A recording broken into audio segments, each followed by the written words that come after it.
Hello, brilliant souls. Welcome to Rainbows and Real Life, the show dedicated to bringing positivity to the forefront, celebrating the power and promise of the human spirit, and supporting each other in challenging times. When we join together, we all live better lives, and we're exploring the ways we can do that in today's ever-changing world. I'm Pamela Aubrey, and I'm here with my amazing co-host, Christopher Rausch, the No Excuses Coach. What's up, people? Welcome to the show. Welcome. And Thank you. Good to see you, Pam. Strategies. Yeah, absolutely. We're talking about strategies we can use to create prosperity in our lives, but also learning how to deal with shame and how that's going to support us on that journey. So along with my amazing co-host, Christopher, we will be talking with the unbelievable Jason Freeman. So welcome to the show, Jason. Welcome, brother. Hey, thanks so much, Pamela. So great to have you with us. We appreciate you being here all the way from South Dakota. Yeah. Such a joy, such a joy. So one of the things that I've been super excited about is that you have, I went on your Facebook today. You have this amazing spirit. So I was reading your post from today and I just started crying when I read it because it was just so authentic. It was just so real. And that, I think, really captures who you are so well.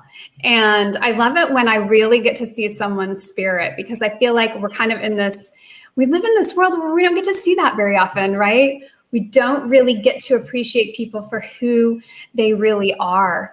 And so, yeah, just such a joy to be able to have this conversation with you tonight. Hey, thanks so much for having me. Absolutely. So let's talk a little bit about what you were talking about on that post today, which is this idea of shame. And I want you to talk a little bit about the post. I just want you to kind of share it with everyone because I thought it was really powerful. And I feel like it's an important message for people to hear. So thanks. So let me start at the beginning.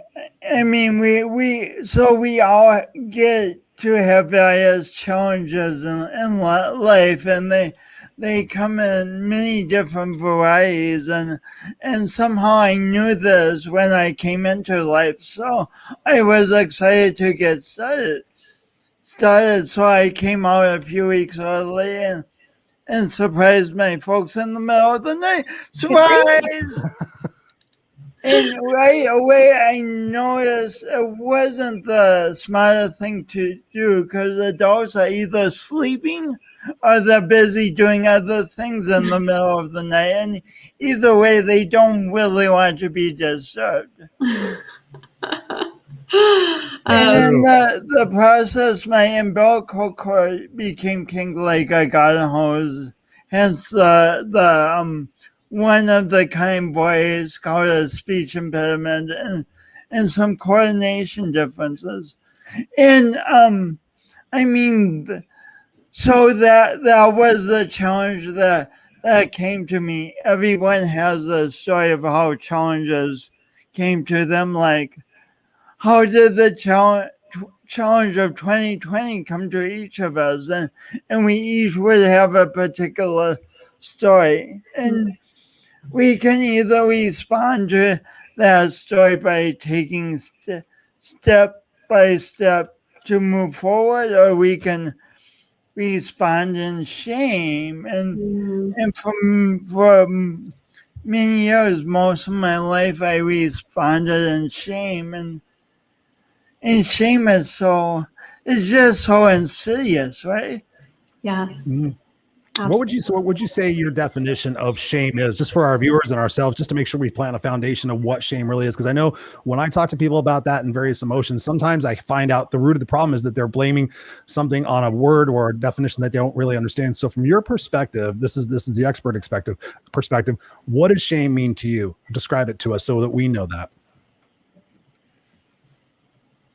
So to me, it means being so uncomfortable with some aspect of ourselves that we either hide it away or when we shared, we're miserable about it, and whatever that is leaches our confidence in ourselves. And yeah, that's not Webster's definition, but No, I completely understand. I was homeless for 4 years and I didn't tell anybody that I was homeless. I didn't tell anybody I dug through garbage cans because I was purely ashamed. I thought people would think that I was like, some speck of dust on the earth. And so it wasn't until I got brave to be able to own that story that I got away from the shame. But thank you for sharing that with us. I think that's important to make sure that we all understand because everybody faces that. Yeah. And I think to that point, it looks different for different people too, right? Like it'll manifest in different ways, but ultimately it's like this energy of you're not necessarily accepting something about yourself. Is that maybe a good way of kind of, if you haven't really thought about the idea of shame before, if you think of it in that sense, then it's like, okay, yeah, there's probably some things about myself that I don't always go, oh, I really love that about myself. Yeah, not accepting something about ourselves, wanting something to be very different. Yeah. And I mean, for me in shame, when I was deep in it in junior high, I was so deep in it, I attempted suicide, but it had me under the illusion that I was the only one dealing with shit. Oh, excuse me, that everyone else had it all figured out. Right. Which was just such a pernicious illusion that it's not true. We all have stuff. Absolutely. So I'm sure through that process of going through junior high and going through those uncomfortable experiences, what was it for you that really shifted your experience with dealing with shame and being able to come out of it and start to own who it is that you are and realize that it's not a deficiency in who Jason is? Talk to us about that journey and what other people can gain from that in their experience if they're dealing with shame right now as well. There was no definitive moment where I saw the light and I was shame Jason one moment and no shame Jason the next moment. I would say it's a process that's still ongoing, but I'll give you one example of something that really helped. About 12 years ago, I had accomplished a lot in my life, gotten a master's degree and stuff, but I came home to the same job and I realized that I was still feeling miserable in myself, so I decided, based on a suggestion some months before, that I pushed aside to try yoga, and through yoga I really started getting tangible evidence that I was not the way I thought I was. Yes. Wow. I love that. And that I think it's so interesting how we can have an experience that opens our eyes to something and sets us on a course, right? Like changes our trajectory. And so that's one of the reasons, I love doing these shows, because it gives people the opportunity to maybe hear something they haven't heard before and make that tiny little shift. And like you were saying, it's so true. A lot of times this doesn't happen all at once or overnight, right? It's a process of learning, even just to identify, okay, well, what are these things, let alone start to change them. And so I love that you were listening, right? Like you were kind of listening to what was happening in your life and to what you were feeling and staying in the awareness of that. And then being willing to discover, to kind of venture out and discover something new and to try to find a way to deal with this thing. So I'm a little curious though, what led you to yoga? So initially I was in Montana with my aunt and uncle minding my own business. And they said, "Hey, Jason, we think you should try yoga." And when you get a good idea from someone and you have absolutely no intention of doing it.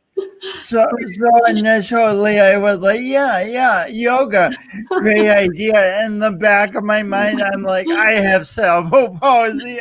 I don't do yoga. What the heck? But then some months later, I had just achieved the master's degree, but I was still miserable. So I'm like, I need to do something. And I just went down to the YMCA and bought a $35 monthly membership. I didn't even do yoga the first day, but that act changed my life. Right. Love that. Love it. What was the biggest, so looking at it from one aspect, because I'm with you on that, like yoga, yeah, okay, whatever. Breath work, yeah, breathing, I do that every day, no big deal. What was it for you? What aspect of it really kind of tuned in and caused you to go, wait, there's something to this? What was that for you? So initially, like being able to move in ways I didn't think my body would move in. And I found out that I'm really pretty decent at balancing poses, which I had no idea. But then eventually I did get into the breath work, and actually, even though I breathe every day, I used to breathe very shallowly. So for a stressed out a person who's already stressed out to breathe shallowly, I was just kept making myself more and more stressed out. I was like my own self-fulfilling prophecy, and just I was good at making myself miserable. Mm. And somebody here amongst the three of us is a yoga take two, a yoga expert. Would you call yourself an expert? Is it you? Not me. I think somebody was sitting Indian style down in a Facebook post today, weren't you? Well, I'm learning. Yes, I shouldn't say I just started because I've done it before, but I'm coming back to yoga. And so I'm actually doing a 30-day challenge right now. Yeah. I mean, already it has been so amazing. I mean, it just really, and I was at this point because it was like, my workouts aren't doing it. I felt like it was really time for a change. And I really have experienced this like whole new kind of connection with, my body, which I think is a really amazing thing. Our bodies will tell us a lot. And I think that, that in and of itself is a very powerful thing. It's like all of a sudden you're accessing this information that's in your body that you wouldn't otherwise have had access to. And it sounds like that's basically what happened for you as well. All of a sudden it was like, wait a minute, there's something happening here. I didn't know my body could even do this. Yeah. I eventually was able to get into a handstand against a wall. And I mean, when I first saw someone do a handstand, might as well have been like an Olympic run, watching an Olympic runner. I'm like, I can't do that. I love that. I mean, that is just so amazing. What day of your challenge are you on? 3. Nice. Yeah, and I almost died on day 2. It was so hard. It was ridiculous. What kind of yoga are you doing? So I don't know, just yoga. I really have no idea. I talked to a friend of mine who's like a true yogi, and she said, you know what? Don't worry about what yoga you're doing. Just go out there and find something that works for you and get started. And she said, and then you'll figure it out as you go along. But she said, just start. That's the most important part. And then find what works for you. Nice. And I was like, okay, I'll do that. Nice. What time do you do, Jason? Because I know I'm learning more about it as well. I have a partner that through Help Heal Humanity, she does yoga, and we talked about the westernization of yoga. But what type of yoga do you recommend? It so depends on what a person's body needs. yoga runs the gamut from very gentle, almost not moving at all, to like Bikram, which is super intense. Mm-hmm. So it just depends.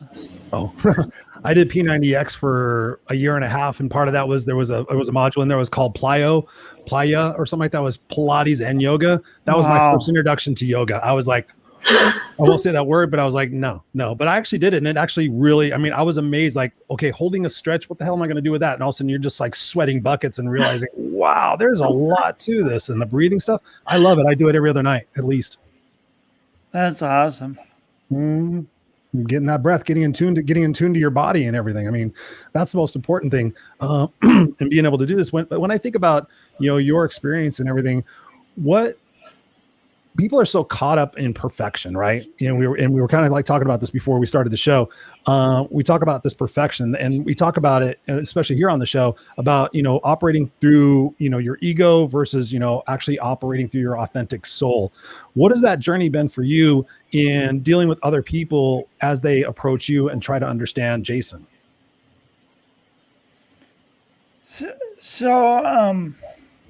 So I've been very lucky throughout my life. I've only had one huge bully in my life. And do you both have any idea who that was? I was going to say you. Were you the biggest bully in your life? Yeah. Yeah. I mean, I talk about the importance of doing My Imperfect best because I'm a recovering perfectionist.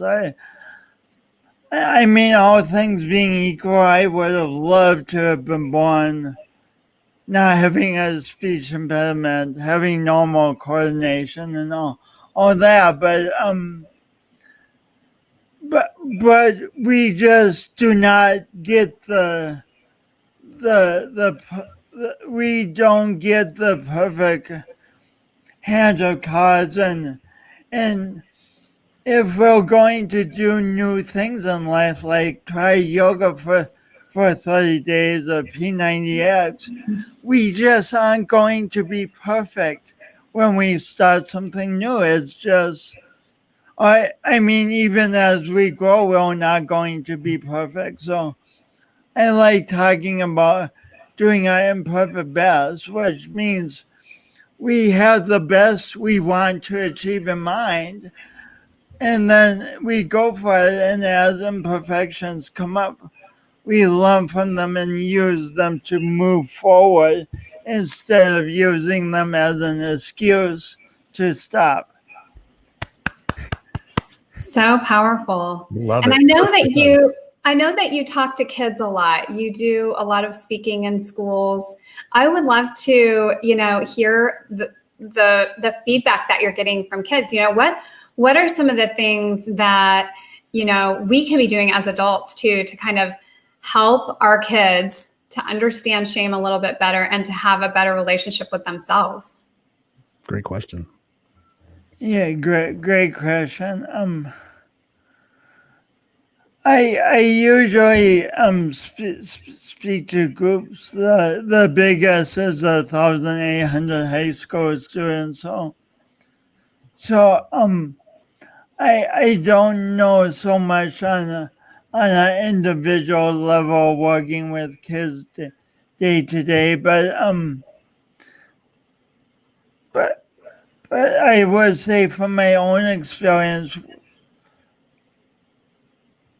like somehow encouraging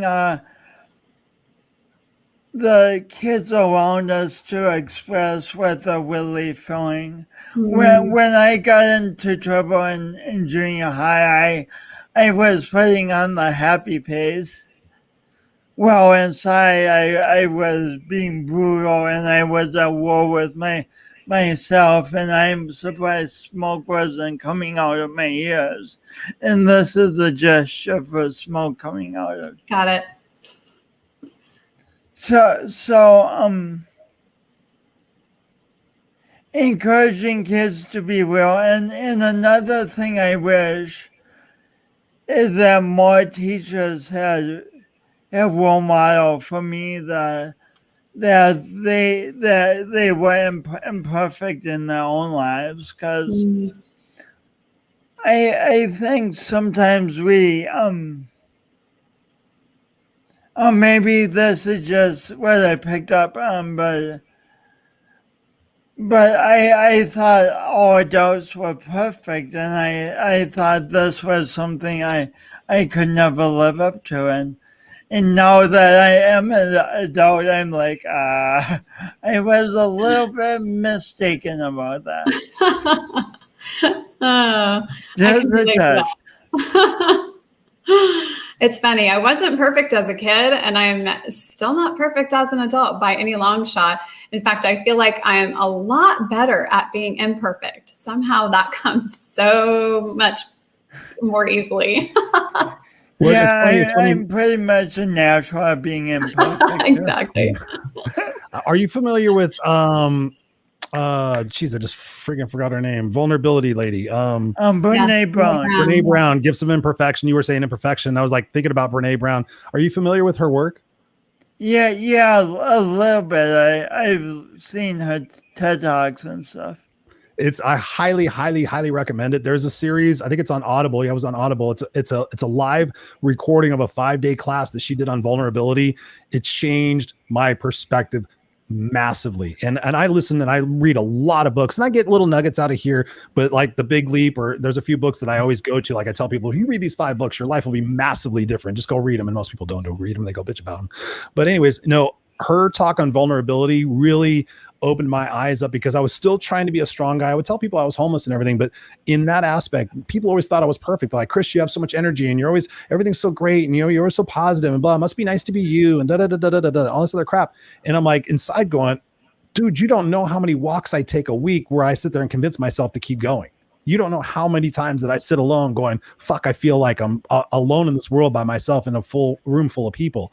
And through listening to her talk about vulnerability and really just, like you said, that connectedness that we can all have with one another when we're just being genuine and real, like I said before, eliminating that ego, it's amazing what we can do. I'm curious to know, when you said you were fighting the biggest bully inside of yourself, I'm huge on language and the words we use. Talk to us about that evolution and deciding that instead of using words that were defeating you or doing that self-fulfilling prophecy of not being enough, what words did you start exchanging to become more powerful? I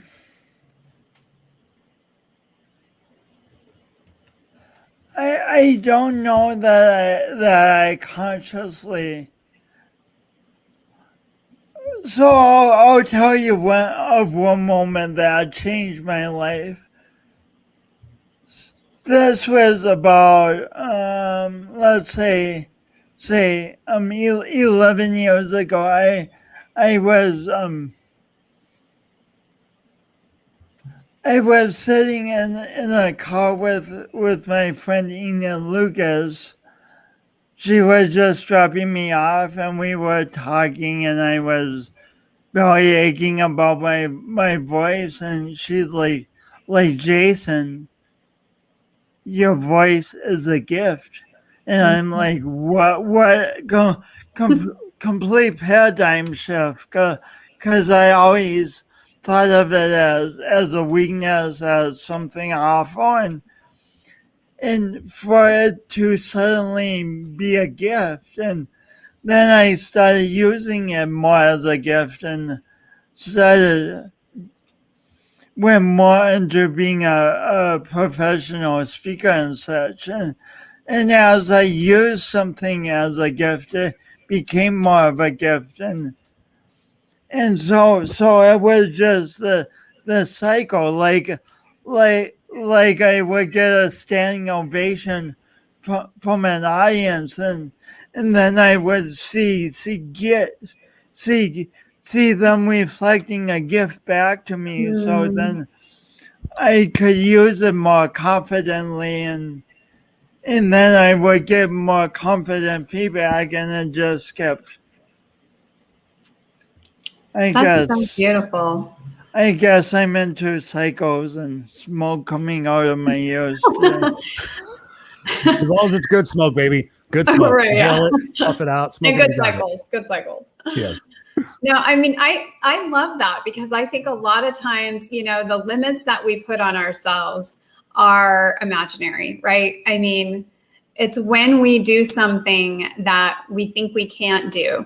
It's when we go, wait a minute, I've been telling myself this thing about me is true, but how do I really know that's true?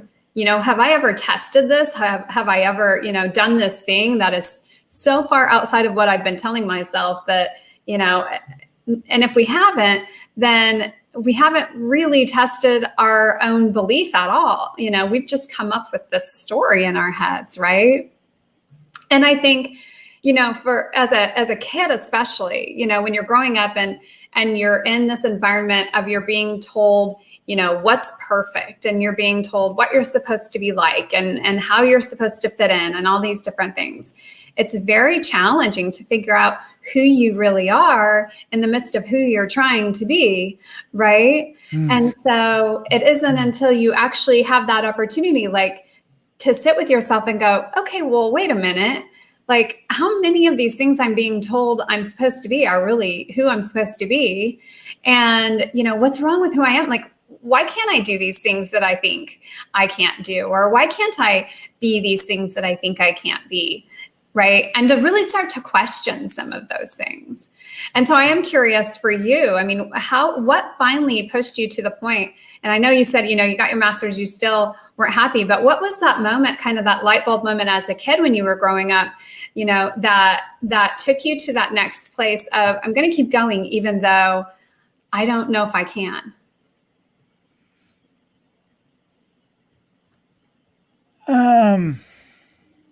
So I mean, one of them was like I attempted suicide, and then calling for help is what was like very literally a moment of saying I'm going to re-engage with life. And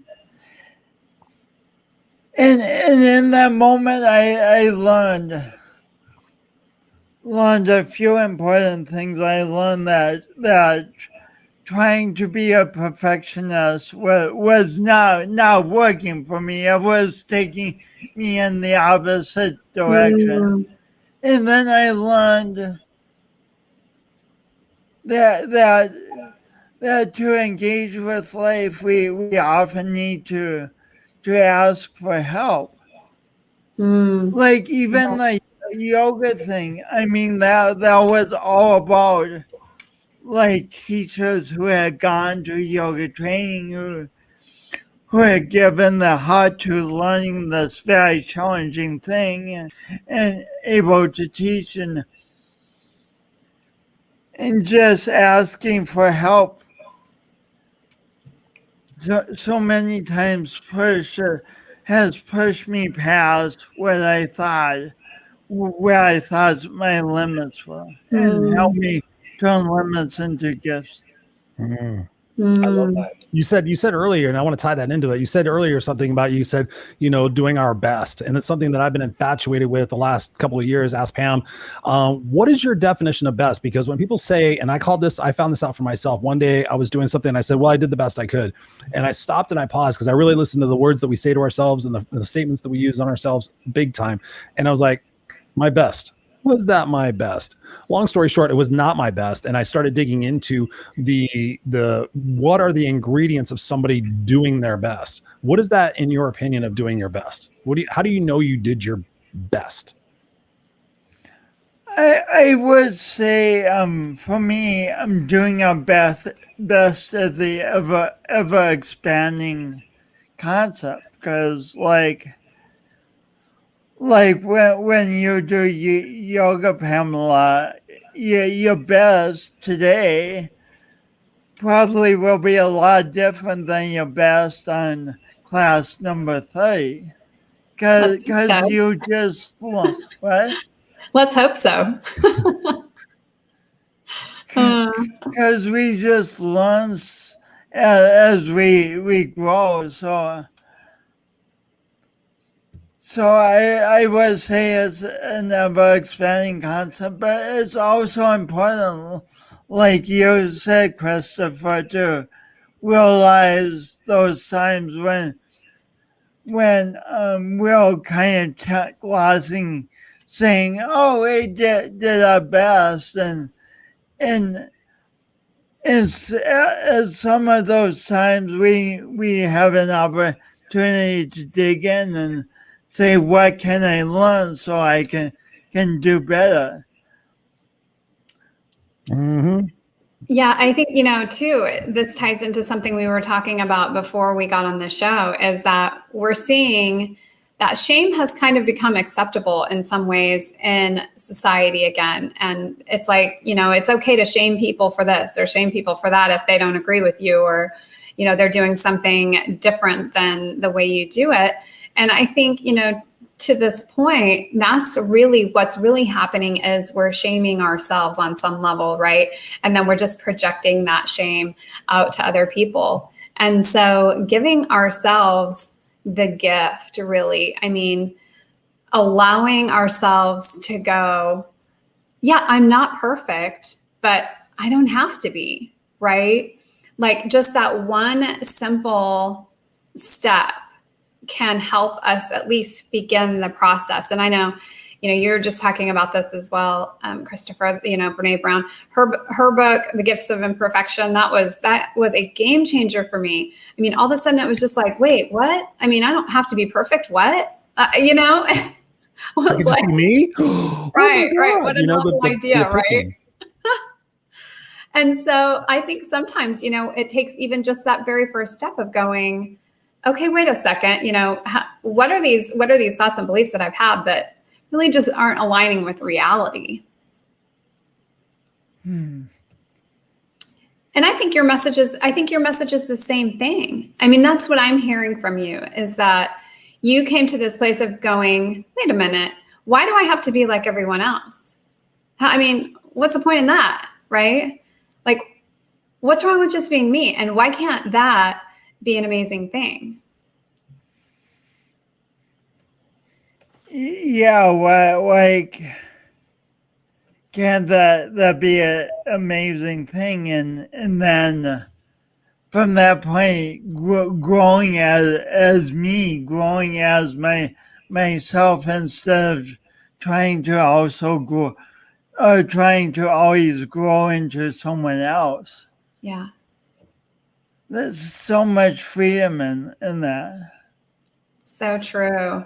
And really, what would the world be, if we were all the same? I can't imagine anything more boring. Like a bunch of Christophers? Hell no. No. Diversity and mixing the pot up is one of the most beautiful things, aspects of being alive, is the fact that there's so much variety in the world.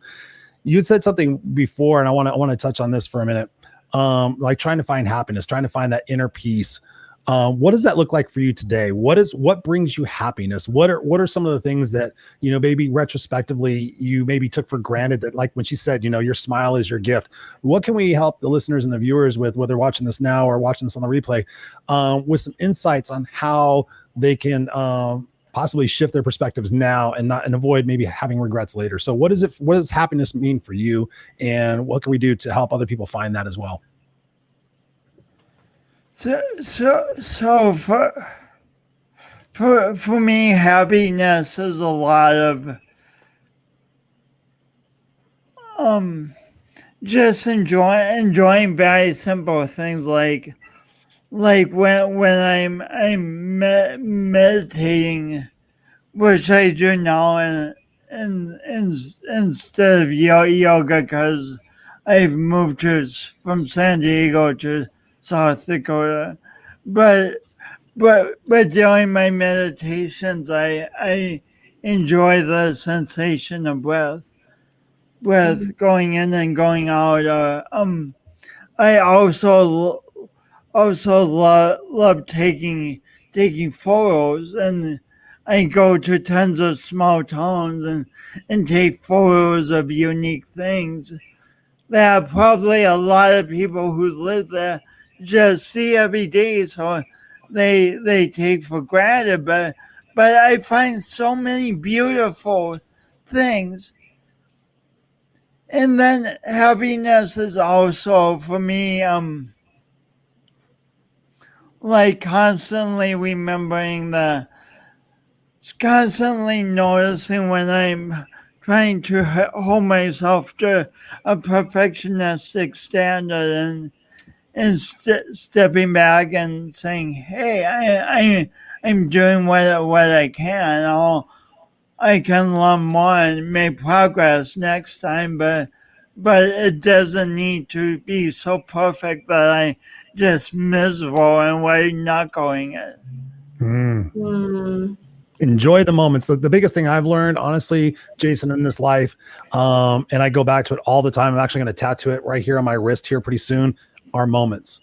My thought, my belief, and my intention and passion in the world is if we all focus on the moments and we make the absolute best of whatever moment we're in, even if it's a challenging moment, we look at it as an opportunity, like you've said throughout the show, it's an opportunity for growth. It's an opportunity for us to go through something. And my perspective always is the fact that I want to go through this now. So as soon as I can go through it, then I can help somebody else go through that. Much like we're doing here in this conversation, much like Pam and I do on our show, much like you do in your life. So I applaud that. I applaud that fact that you get up every single day and you bring your message and you bring your best to the table, because every single day you potentially could be inspiring somebody that you have no idea that you're doing that. So I just applaud you and do that. What is next for Jason? What are some of your aspirations that you want to accomplish in this life? So I keep expanding the number, but I would like to reach billions with the B of people, reach billions of people with the imperfect best message. And do I know how I'm going to do that? I haven't a clue, but I love having the big goal and orienting my energy towards achieving that. Beautiful, Wow, beautiful. love that. And rainbows in real life is helping me get more towards that goal as we speak right now. So, well, there's a few million live customers watching us all over the world right now. Kidding. Well, probably like about 100 or 200 million, wouldn't you say? Yeah, I love that. Right, yeah. Well, and that's kind of the beauty of, this moving up, because, my experience with shame was I would have never gotten in front of a camera. I had no desire to speak to people publicly, that's for sure, and let alone in front of a camera, right? And to step into that space for me was such a huge leap. I mean, I really, speaking to this idea of like confronting yourself, I really had to kind of go, what is it that I'm so, why am I resisting this so strongly? And that was not an overnight process, right? I really had to dig into that a little bit. And yet here we are, right? And so I think that just, it's another little testimony to what happens when we're willing to just like sit with ourselves and go, I don't have to do this perfectly. I don't have to, show up and be, some TV superstar, anchor woman or something. I just have to get out there and do what I'm supposed to do. Right. And that's it. And I love that you're coming forth and just telling people it's that simple, right? It's that simple of just coming to that space of going, you know what? I'm okay. Like, I'm okay. And I don't need to be someone else. I'm great. I'm perfect the way I am. I was made this way for a reason. Right. And it's simple, but it's very challenging too. And it takes a lot of courage, because our monkey minds, yes, love to get in the way of the simplicity that it can be. Exactly. Oh yeah, that's why I read the book, The Untethered Soul. I've probably read it now 4 or 5 times. I've listened to it a few times. I'm actually just finishing it up again because it talks about in there all the things that are going on in our life, when we think that it's happening to us, we think everything is happening to us. It's happening to us. But what he talks about in that book is we're the observer of the things that are happening. We're able to kind of distance ourselves and go, okay, there it is. I don't need to feed into that emotion. I don't need to buy into whatever this stuff is. And I can remain here in the seat of the observer position and choose my responses to the stimuli that are coming in to my brain. Right. And I love the fact that we actually get that opportunity. And so many people react these days, and they react out of emotion. They react out of, childhood experiences that they haven't dealt with yet. So yeah, I massively believe in that. Pam, I have a question for you. What in your journey dealing with shame, what has been the greatest teaching point for you in helping other people? That is a great question. I think for me, and this is a little bit, twofold for me, because there's sort of the mindset piece to it, of course. But as you know, I do a lot of energy work. So, I've incorporated that a lot in my own journey. And I talk about that a lot because it's been so powerful in my own life. And so I love to be able to share that knowledge with people because it's so useful. And so, in those moments when we do get stuck and we feel like, I want to deal with this thing, I want to change it, I want to overcome it, and maybe we've tried to, but we're just not getting to that next place, then it can really support us in that journey too. So that's a big piece of it for me. And, Jason, I know that you have a book of your own as well, and a lot of marvelous information, no doubt, is in this book. Tell us a little bit about it. I think we can get it on your website, correct? Yeah. So the book is about my journey of moving from limitations to gifts, but at the end of each chapter there's questions. So it's like my story is just a prompt for people to embark on their own journey. Love that. All right. And so for the listeners, if you aren't watching with us today, you can get this book on his website, which is www.jasonwfreeman.com.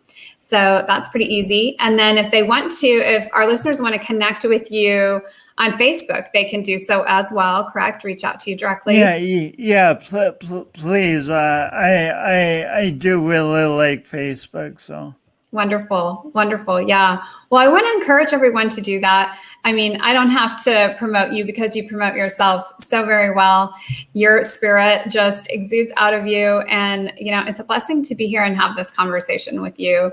And I know it's been a blessing for the listeners as well. And we'll continue to. I think that's really what's so amazing about this format, these videos, is that it goes out there and you never know who's going to find it and listen to it at just the moment they needed it. And that to me is kind of like a little bit miraculous and wonderful. So thank you again. Any closing thoughts that you have for us, Jason, before we kind of wrap up here today? Thanks so much to you, Pamela and Christopher. It's been a pleasure to be on, and I would just say, for all of us, remember the work is ongoing, is daily work. It's not like I dealt with shame like 10 years ago, and now I can forget about it. I wrote a post about feeling shame this morning, for heaven's sakes. And so just be gentle with yourself and remember that it's completely natural, that it's ongoing work, and reach out for help when you need it, and give help when you can. Yes. And eat cookies because they are good if you like cookies, but don't if you don't. So why does everybody keep talking about cookies? The last call I was on, we were talking about cookies. It's crazy. I'm at 75 hard. I can't have cookies. I could have these cookies that don't taste like cookies, so never mind that. Cookies. Okay. No more talking about cookies. Sidetrack. Yeah, let's talk about hot fudge sundaes. I was going to say, what about chocolate covered caramels? Is that better? Any closing thoughts from you, Christopher? Closing thoughts from Christopher. You know what? You inspired me so much, Jason. And one of the central themes that I really got out of this conversation was something that was said to me as a 17-year-old boy after I was 4 years homeless, living on the streets, tried to commit suicide twice. Fortunately, I sucked at it. All sorts of wrong things during that period of time. This gentleman said to me, long hair, rock and roller, 7th grade dropout, living in an apartment with 5 guys. He looked at me and said, Christopher, you are only limited by the parameters of your own mind. Wow. Say it again. He said, Christopher, you're only limited by the parameters of your own mind. So again, to what everybody we're going through, I have proven as the No Excuses coach and coaching over hundreds and hundreds of people, speaking to thousands of people, that when we realize that we are our own worst enemy, like you said before, and we drop the BS about what we're limited by and who we're limited from and all that other BS, and we stop blaming external circumstances for our internal disturbances, and we subscribe to that, we're only limited by the parameters of our own mind. It's astonishing what we can truly accomplish when we make that decision. So those are my final thoughts, Miss Pam. It's been a pleasure, Jason. Thank you so much for everything that you do, for who you are, and continuing to get the message out there about dealing with shame. I think it's a fantastic conversation. Obviously, people are dealing with it. So thank you, brother, for doing that and being who you are. Pamela. Thank both of you. Thank you. Such a blessing. And thank you again, everyone, for being here tonight and joining us, listening in and participating with us. Lots of love going out to all of you tonight. And we'll see you again next time. Good night, everyone.